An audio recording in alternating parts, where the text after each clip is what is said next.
नमस्कार दोस्तों, आज का हमारा विषय भारतीय राष्ट्रीय कांग्रेस के प्रमुख अधिवेशन भाग 2। जो भाग 1 में है, हमने उसमें बहुत सारे अधिवेशन बताए थे और उसकी प्रमुख प्रमुख घटनाएं बताई थी कि किस अधिवेशन में क्यों इतना प्रमुख है। ठीक है, तो जो बचे हुए अधिवेशन है आज हम पढ़ते हैं, इसको पूरा कर लेंगे। ओके, तो शुरू करते हैं। तो 1920 में हुआ नागपुर अधिवेशन। 20 में नागपुर अधिवेशन हुआ और उसके जो अध्यक्ष थे वो थे विजय राघवाचारी। 1920 में नागपुर अधिवेशन हुआ और उसमें जो अध्यक्ष थे कौन थे?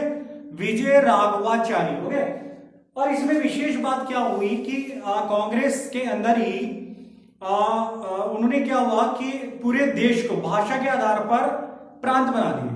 भाषा के आधार पर प्रांतों में उसको विभाजित कर दिया। देश को भाषा के आधार पर प्रांतों में विभाजन। ओके,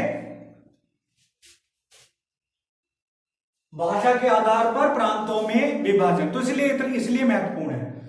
दूसरा, इन्होंने क्या किया, जो अब सदस्यता लेता था, जो सदस्य लेना चाह रहा था, उसको क्या थोड़ा चंदा, नाम मात्र का क्या कर दिया, चंदा मैंडेटरी कर दिया, अनिवार्य कर दिया। ओके, तो चंदा। और एक है तिलक स्वराज फंड की स्थापना की। तिलक स्वराज फंड, तो चंदा जाएगा कहां? उस फंड का नाम रख दिया तिलक स्वराज फंड। तो जो तिलक स्वराज फंड बना वो कब बना? 1920 में। और वास्तव में क्या है? असहयोग आंदोलन को सपोर्ट देने के लिए। भाई बिना पैसे के कोई आंदोलन थोड़ा ही चल सकता है, कोई संस्था थोड़ा ही चल सकती है। और इससे पहले हमने बताया था 1920 में यह अधिवेशन हुआ था कलकत्ता में, जिसमें अध्यक्ष जो थे लाला लाजपत राय थे। दरअसल जब कोई आंदोलन छेड़ना होता था, कोई विशेष कार्य करना होता था, तो क्या है, कई बार ये क्या करते थे, अचानक अधिवेशन बुलाना पड़ता था, तो उसको बोलते थे विशेष अधिवेशन। फिर कार्य करने से पहले, कोई आंदोलन छेड़ने से पहले प्रस्ताव पास करना पड़ता था। तो जब असहयोग आंदोलन शुरू करना था तो अचानक एक अधिवेशन बुलाना पड़ा। कौन सा? कलकत्ता अधिवेशन 1920, जो हमने पिछली क्लास में जो हम पढ़ चुके हैं, और जिसके अध्यक्ष थे लाला लाजपत राय। और ये भी 20 का है। ये जो वार्षिक अधिवेशन है जो दिसंबर में होता है, ये नॉर्मल अधिवेशन है। ओके, उसमें ऐसे प्रस्ताव पास हुआ, इसमें उन्हें स्वीकृति हुई और साथ ही साथ भाषा के आधार पर राज्यों का प्रांतों में विभाजित कर दिया देश को। और क्या हुआ? चंदा मैंडेटरी कर दिया, अनिवार्य कर दिया, और तिलक स्वराज फंड की स्थापना की। चंदा जाएगा का तिलक स्वराज फंड में। ओके, क्लियर, आगे बढ़ते हैं। दूसरा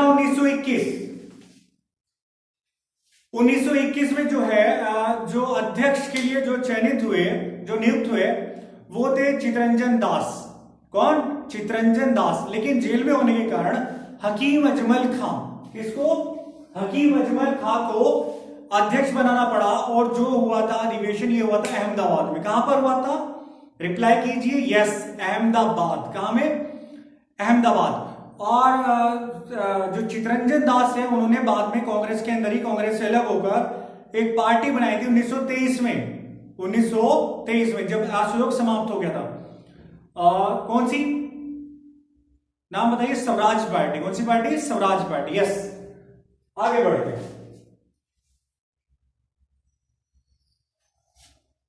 1924 बेलगाम अधिवेशन। कौन सा? 1924 बेलगाम अधिवेशन।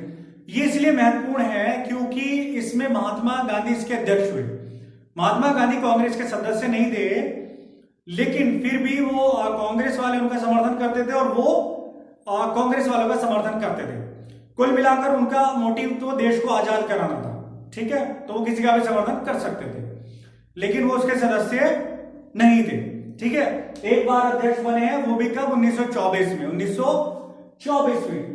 और लास्ट में उन्होंने एक बार घोषणा भी की थी कि जब देश आजाद हो जाएगा तो जो ये कांग्रेस संस्था है, इसको लैप्स कर देना चाहिए, इसको विघटित कर देना चाहिए देश आजाद होने के बाद।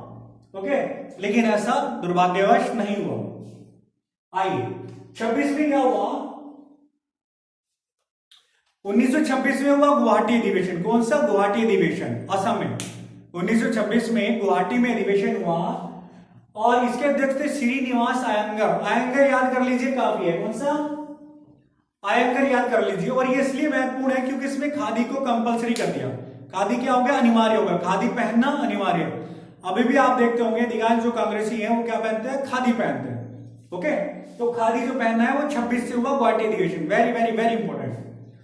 आगे बढ़ते 1929 में लाहौर में अधिवेशन हुआ, जवाहरलाल नेहरू अध्यक्ष थे, पूर्ण स्वराज की मांग की गई। इसके लिए अलग से पूरा एक टॉपिक एक हमने क्लास ले चुके हैं, तो इसके बारे में डिटेल में पढ़ने की आवश्यकता नहीं है। आगे बढ़ते हैं 1931 में हुआ कराची अधिवेशन, इसमें थे सरदार वल्लभ भाई पटेल। 1931 यानी कि गांधी इरविन समझौता के समय, तो गवर्नर जनरल कौन हुआ, इरविन। तो कराची में अधिवेशन हुआ, वल्लभ भाई पटेल अध्यक्ष थे, और इसमें विशेष बात जो थी वो ये थी मौलिक अधिकारों से संबंधित प्रस्ताव पास हुए। मौलिक अधिकारों से संबंधित प्रस्ताव कांग्रेस के अंदर पास हो रहे सारे प्रस्ताव। 1936 में लखनऊ में हुआ, जवाहरलाल नेहरू इसके अध्यक्ष थे, और इसमें क्या हुआ, वैज्ञानिक और आर्थिक क्षेत्र से संबंधित प्रस्ताव पास हुए। वैज्ञानिक और आर्थिक क्षेत्र से, शायद उतना महत्वपूर्ण नहीं है। आगे बढ़ते हैं 38 में हरिपुरा, जो कि गुजरात में बारदोली के पास, जहां बारदोली सत्याग्रह हुआ था उसके पास हरिपुरा। 38 में सुभाष चंद्र बोस अध्यक्ष थे। कौन, युवा अध्यक्ष, ठीक, युवा। एक नया चेंज आ रहा था कांग्रेस के अंदर, सुभाष चंद्र बोस अध्यक्ष हुए, वेरी इंपॉर्टेंट, हरिपुरा में। और 39 में क्या हुआ, 39 में भी जब कांग्रेस के अंदर ही अध्यक्ष बनने के लिए चुनाव हुआ, तो दो लोग थे, एक तरफ चुनाव के लिए खड़े थे, कौन, सुभाष चंद्र बोस, दूसरी तरफ थे पट्टाभी सीतारामैया। पट्टाभी सीतारामैया, और पट्टाभी सीतारामैया को समर्थन दिया हुआ था महात्मा गांधी ने, और उस समय महात्मा गांधी का जो स्थिति थी, कद था, वो बहुत ही ऊंचा था, पता ही है, ठीक है। बात किसकी कर रहे हैं, 1939 की। लेकिन उसके बावजूद भी पट्टाभी सीतारामैया को सुभाष चंद्र बोस ने पराजित किया।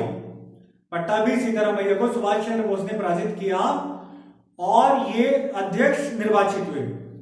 और गांधी जी ने उस समय बोला था, ये पट्टाभी सीतारामैया की हार नहीं है, वास्तव में मेरी हार है। तो उनके सम्मान के लिए सुभाष चंद्र बोस ने उस पद से क्या दिया, इस्तीफा दे दिया। और फाइनली क्या हुआ, राजेंद्र प्रसाद, डॉक्टर राजेंद्र प्रसाद, जो हमारे प्रथम राष्ट्रपति रहे हैं, ठीक है, डॉक्टर राजेंद्र प्रसाद को त्रिपुरा में क्या हुआ, अध्यक्ष नियुक्त किया गया। ओके, और जो त्रिपुरी है वो जबलपुर में, जबलपुर जहां ऑर्डिनेंस फैक्ट्री भी है, जबलपुर मतलब मध्य प्रदेश, जबलपुर मतलब मध्य प्रदेश। 1940 रामगढ़ अधिवेशन 40 के लिए महत्वपूर्ण है। इसमें मौलाना अबुल कलाम आजाद थे, और सबसे युवा अध्यक्ष मौलाना अबुल कलाम आजाद, ध्यान रखिए, सुभाष चंद्र बोस नहीं, सबसे युवा। सुभाष चंद्र बोस भी युवा थे, लेकिन सबसे युवा अध्यक्ष जो रहे हैं मौलाना अबुल कलाम आजाद, और ये सबसे लंबे समय तक रहे, 40 से 46। तो अगर आपसे पूछा जाए कि सबसे लंबे समय तक कांग्रेस के अध्यक्ष कौन रहे, तो your reply should be Maulana Abul Kalam Azad. 47 स्वतंत्रता के समय, देश की स्वतंत्रता के समय जो कांग्रेस के अध्यक्ष थे वो कौन थे, जेबी कृपलानी। कौन, जेबी कृपलानी, यस, कौन थे, जेबी कृपलानी। आइए रिवीजन करते हैं। 1920 में जो विशेष अधिवेशन, पीछे थोड़ा बैक किया था, 1920 में जो विशेष अधिवेशन हुआ, कहां हुआ, यस, कलकत्ता में। अध्यक्ष कौन थे, रिप्लाई कीजिए, यस, लाला लाजपत राय। ऐसे प्रस्ताव पास। जो वार्षिक अधिवेशन हुआ 1920 का, वो कहां हुआ, यस, नागपुर में। और नागपुर में अध्यक्ष कौन थे, यस, विजय राघवाचारी। विशेष बात क्या हुई, यस, देश को प्रांतों में, भाषा के आधार पर प्रांतों में विभाजित मान लिया उन्होंने। और चंदा कहां जाएगा, तिलक स्वराज फंड में। तो ये हो गया। 21 में अहमदाबाद, बनाना किसको था, चितरंजन दास को, बट वो जेल में थे, तो बने कौन, हकीम अजमल खां, अहमदाबाद में हो। महात्मा गांधी एकमात्र अधिवेशन के अध्यक्ष रहे 1924। नाम बताइए, यस, बेलगाम, शायद कर्नाटक में है। बेलगाम कहां है, कर्नाटक में। 26 में गुवाहाटी में खादी क्या हो गया, अनिवार्य। 26 में का कौन सा अधिवेशन, गुवाहाटी अधिवेशन। मेन बात क्या हुई, खादी कंपलसरी। 1929 कौन सा अधिवेशन, लाहौर अधिवेशन, पूर्ण स्वराज की मांग, जवाहरलाल नेहरू अध्यक्ष। आगे बढ़ते हैं। 1931 कहां हुआ अधिवेशन, यस, कराची अधिवेशन।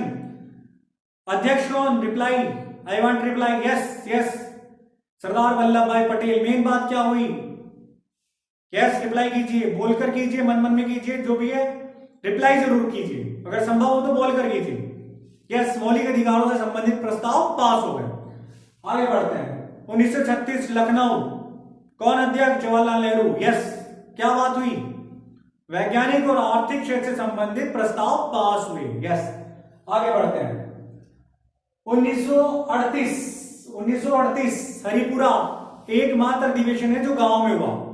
अगर प्रश्न आपके पास आए कि वो कौन सा अधिवेशन है जो गांव में हुआ, तो your answer should be Haripura.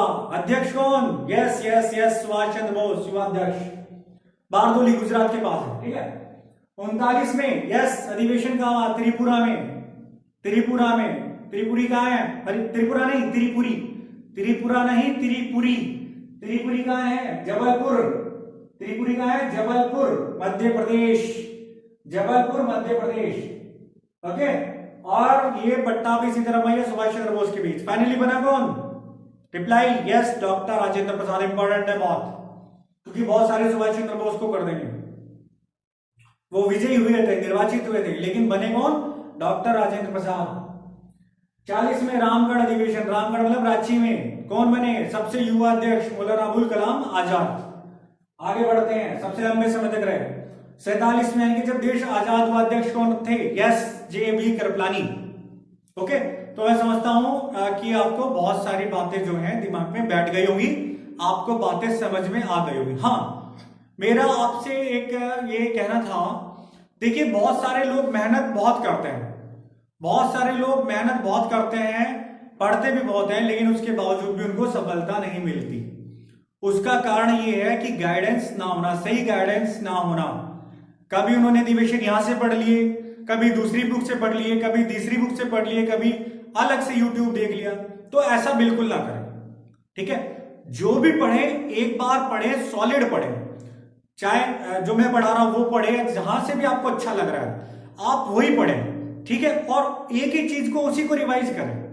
अगर आपने अधिवेशन एक बार कर लिए तो उसी को रिवाइज करें। हाँ, एक्स्ट्रा जरूर पढ़ सकते हैं, लेकिन ध्यान रखिए अगर संभव हो तो, अगर बड़े एग्जाम की तैयारी कर रहे हो या मीडियम एग्जाम जो भी है, तो एनसीईआरटी बुक्स आप पढ़ सकते हैं। एनसीईआरटी पुरानी वाली एनसीईआरटी।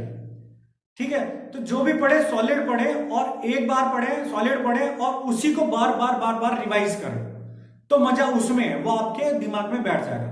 और एक ही चीज को 10 जगह से पढ़ने से क्या है, आपके दिमाग में कंफ्यूजन होगा और आप भूल जाओगे। ठीक है, तो मेरी बात आपको शायद समझ में आ रही होगी। ठीक है, तो अपना समय बर्बाद बिल्कुल ना पड़े, कम मेहनत में आपका ज्यादा काम हो जाएगा।